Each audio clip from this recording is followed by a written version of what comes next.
Hello. Earlier today, it's 7:30 p.m. At 2:30 p.m. or so, I guess, yeah, what is that, 5 hours ago, I had a selective laser trabeculoplasty on my right eye. And I wanted to share what it was like, my experience going through with this, so other people in a similar situation know a little bit more what to expect. In order to communicate this effectively, I think I need to give a brief backstory.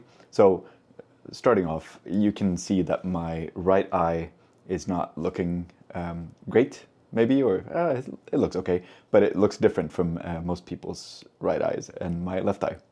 And that has nothing to do with the surgery that I did.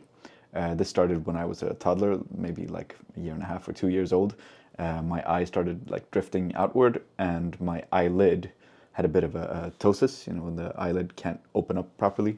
Also, I don't know how well you can see it, but my pupil is constantly dilated in this eye, so indicating some sort of nerve damage. So let's put that to the side. It's been like that my whole life. But something like 8 years ago, and for reference, I'm 38 today, so roughly when I was 30, I went out for a long walk in the summer heat, and after I arrived at the cafe where I was going, I noticed almost like this, think of it as a milky coating in my field of vision on this one eye, and all the light sources started looking like little circular halos.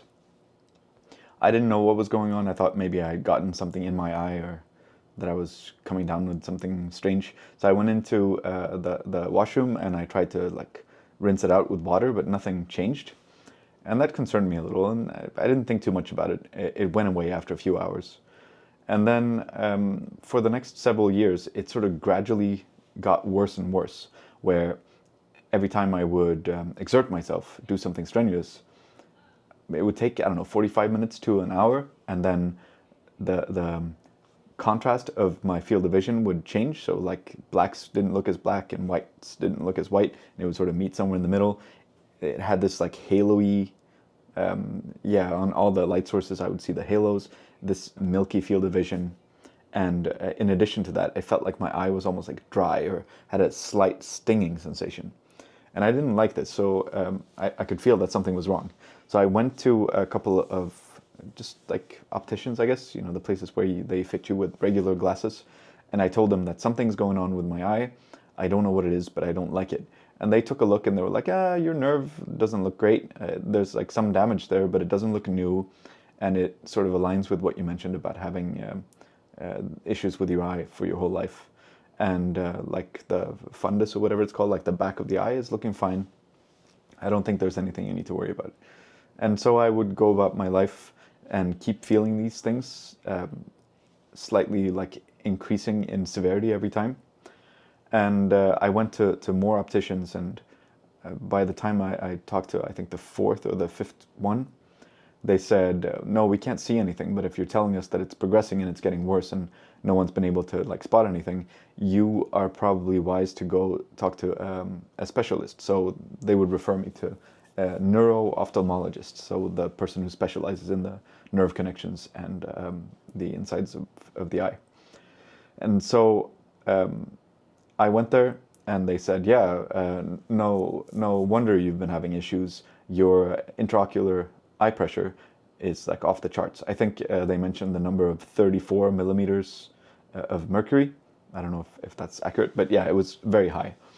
And I'd been noticing for a while that we had recently done a move, and when I was moving stuff, I was fine. 45 minutes to an hour later, it was as if static would appear in my field of vision, and I was starting to have a tough time actually seeing well from the eye, and that started to scare me, because all of a sudden it went from being, oh, this is a strange minor like visual artifact, to something that felt like my vision is starting to be affected by this. It's getting worse. I will likely go blind if I just leave this untreated. But anyway, I was very, very glad to be sitting in front of this person who just took my intraocular eye pressure and said, yeah, you're not imagining things. This is a real thing. And they gave me something, and I haven't pronounced this out loud before, so I don't know if I'm mispronouncing it, but it's called Bimatoprost. Yeah, Bimatoprost. under the brand name of Lumigan, and I was to put 1 drop in before bedtime, cover my tear duct for a minute or two, and then it should be fine. I remember the first few times when I did this, it was a stinging sensation. It felt like I got almost like lemon juice or a mild chili thing in my eye. It was really stingy, but not terrible. It wasn't painful. It just like I could definitely tell that something foreign was in my eye. But then overnight, my symptoms essentially went away, and all of a sudden I was in a place where I didn't have the issues that I had before.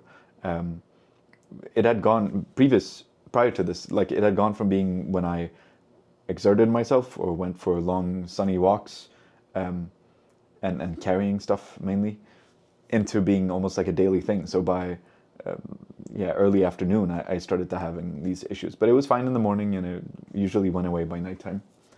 So it was very strange and alarming and scary. Overnight, symptoms went away. This wonder miracle drug of Lumigan, Bimatoprost, was incredible. And I've been using it now for every single day, like religiously, for the past 4 years. But I remember seeing a video on YouTube about someone who had a similar syndrome that I have. It's called a Pigment Dispersion Syndrome, or Pigment Dispersion Glaucoma, or open angle glaucoma, I believe. And I left a comment saying, "Oh, I have similar issues, and when I work out." I've since learned that there's a distinction. So if I partake in aerobic exercise, like going for a run, I'm fine. If I do the anaerobic stuff, if that's how you pronounce it, like when I have to go like before I do something heavy or lift something, whatever it is, that's when I get in trouble. Anyway, I saw a video of someone talking about a similar thing, so I left a comment, and someone responded to this comment and said that they got something called a Selective Laser Trabeculoplasty, and that it really helped them, and that I should talk about my symptoms and my situation with my doctor, and ask if this is something that could be beneficial for me. And I didn't think too much about it. I kept using my eye drop. It was fine. But then I started realizing like what a reliance I have on this eye drop, and I'm genuinely like afraid of missing getting my eye drop in, because I feel like it's just going to be a matter of time before I feel these very uncomfortable symptoms, where it affects my mood and makes me feel a little anxious or depressed, and I don't want it to progress. I don't want to get blind from this if I can prevent it. So taking these eye drops every day, huge reliance, and thinking about if I want to go camping for a while, or if I lose my bottle while on a trip or whatever it is. Like I didn't want to do that. So I started talking to my doctor about the treatment options, and he said, well, given your situation and given the additional complications, maybe we should do more of a deep dive and try to understand how your situation with your eye came about in the first place. So they sent me for CT scans and MRI scans with iodine contrast liquid and without, and I got all sorts of scans back. And what they said was, in my cavernous sinus, which is a small region sort of at the base of the brain, sort of like halfway here and also halfway here, in the center of my skull, essentially. There's this little region, and there's apparently a little lesion there. And that was scary when they first told me, because I thought, oh, that can't be good. But they said, when I talked to the neurosurgeon, he said, I don't think this is something you need to worry about. If you're 38 years old, or 36 at the time, or whatever it was, and this is something that you've had for the past 34 or 35 years, it's likely not developing, and it's likely not going to cause any issues. Unless you see it progressing, I think you'll be fine. And that was, of course, really reassuring to hear. And I guess I knew these things back in my head somewhere, but getting it validated externally before my thoughts start to spiral into all the terrible what ifs was good. But then I did that. I came back, talked to my doctor about this surgery, and he wasn't like very sure whether it would be right for me, because I think he was concerned, nerve stuff going on. I've had 2 surgeries in the past for the strabismus, like specifically like trying to correct my eye, and they haven't gone super well, as probably you can probably see. But yeah, I doubled down on the fact, and I said, I don't like this reliance on this medication. Can we do something about this? And he said, okay. And so today, just a couple of hours ago, I had my first procedure done. He said, given the possibility of complications, for me specifically, I don't think this is relevant for everyone, but given that I have a bunch of other stuff going on with my eye, he said, instead of doing the full like 360 degrees of the laser trabeculoplasty, like the little shots that they fire, he said, I also don't want to do too little. I want to see if there's some like efficacy to this. So let's do a third. So they started with the sort of nasal direction and downwards. Yeah, roughly a third of the eye. And what they do is they give you an eye drop to numb your eye. It was, I was joking with them and said that it was a spicy one, but yeah, it was. You can feel that one. It's not painful, but it's certainly uncomfortable.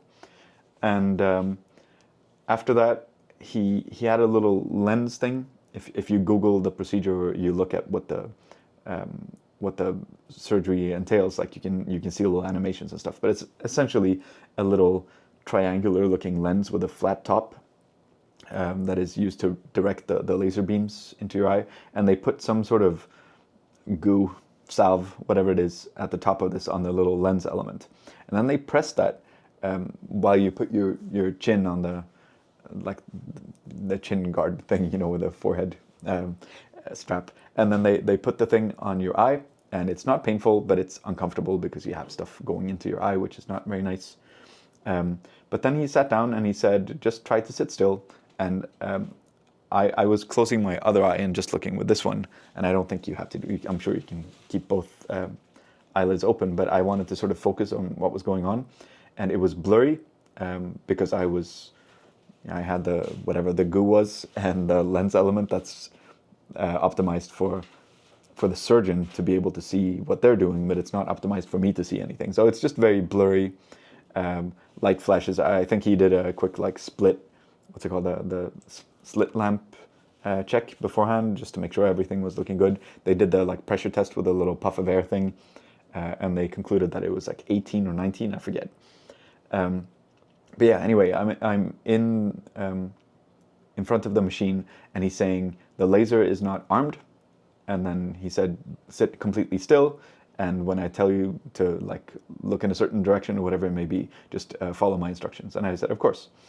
And then he said, okay, now the laser is armed. I want you to sit still. At this point, I can see like red lasers sort of refracting through my lens there, and it was quite nice looking. I can just see like these split up little laser beams, and I guess they're like a guide light for the actual, if it's a YAG laser or whatever it is. And then he said, okay, I'm gonna fire, sit still. And then I just heard a little beep, and it was a green flash of light. And then he just kept doing that. Just heard a little beep, and then a little green flash of light, see the red thing, beep, green flash of light. And he did that for less than 5 minutes. I'm going to say 3 minutes. He mentioned that, okay, we got some good champagne bubbles going on here, which I guess that's a measure for how intense the laser beams are. You want to have a little bit, but not too much. You don't want to burn things and destroy things, but you also want to make sure that the thing is actually, that it's got some muscle to it. From my research, I try to read up on these things before I do them myself, so I have my expectations set, because I know the guy's like busy and he's probably seeing 25 patients on the same day. I knew that there was previously a technique with, what was it, an ALT laser, which was more destructive, but I verified with my doctor that this was the SLT, the Selective Laser Trabeculoplasty, which is more effective, less destructive, and also it's got this neat thing where after the effects start to when this starts to work, it's not immediate. Apparently, I'm gonna continue taking my eye drops for the next week, and I promise to call them tomorrow and let them know how everything feels. But so far, so good. But yeah, they're gonna continue the procedure in a week from now, assuming that everything went well, and it's gonna be I'm going to continue using my Lumigan until then, and then we'll start to phase it out as this tightened or perforated trabecular meshwork starts to take care of my intraocular pressure. And we'll also see if it can help with mitigating against like the pressure spikes that I've been experiencing. Fingers crossed. But yeah, we went through the thing. It was completely fine. My eye was a little bit numb after. He said in something like 85% of patients, this works, and it works really well. But given that you have a bunch of complications and stuff, he said, how about you just go for a quick walk around the block, you go get a coffee or something, and come back in 30 minutes, just come knock on my door, and we'll continue measuring the pressure and just make sure that everything looks good. And so that's what I did. I went downstairs, I got a coffee that was terrible. I was joking and saying that the coffee was worse than the procedure, but in all honesty, I think it actually was. Went for my little walk around the block, came back up, came knocking on the door. He sat me down and he said, how are you feeling? And I said, I'm feeling good. I can feel like slight, like dryness feeling, for lack of a better word, that I've been experiencing before. And he sat down and he looked with the slit lamp thing, and he said, I can see very, very, very subtle signs of inflammation, but that's sort of to be expected. And as long as it doesn't progress beyond that, we should be good. He said in his many years of doing this, he has never had anyone needing, like requiring emergency care, but there is a small risk of that actually being the case. So like if you do this and you're very unlucky, or if your foundation is worse than mine, then I suppose there's a risk of serious like side effects. I appear to have been lucky though. So after he checked it, he said that the pressure had gone from the 18 or 19 that I mentioned before up to a 22, which he said to be expected, marginal, nothing to be too concerned about, but to give them a call tomorrow and just make sure that it didn't continue rising or didn't feel worse. So then I went out, I got back on the street, I walked to the subway. I've been feeling fine this whole time. There was a slight feeling of discomfort, but I also think that part of that might be in my head, where I'm like really trying to sense if anything is different. But there's no pain, nothing that feels concerning to me at all. And so fingers crossed everything went well. I think it did. And if it went well, I'll be going back in the week. I'll continue doing another third or maybe even 2/3 if everything is looking great, I guess. And then I'll be able to phase out my use of Lumigan. I think I mentioned this already, but this lasts for months to years is what I've read, so not super specific. But if it stops working, then you can redo it. And if you've already done it, the improvement seems to be faster and greater the second time around. So I'm actually feeling really good. I'm glad I got this out of the way. If you have any questions, you can of course like ask me. I'm very grateful for the person that led me down this path to begin with, because hopefully it means that I don't have to take the stupid eye drops every night. Yeah, that's it for me. Thank you.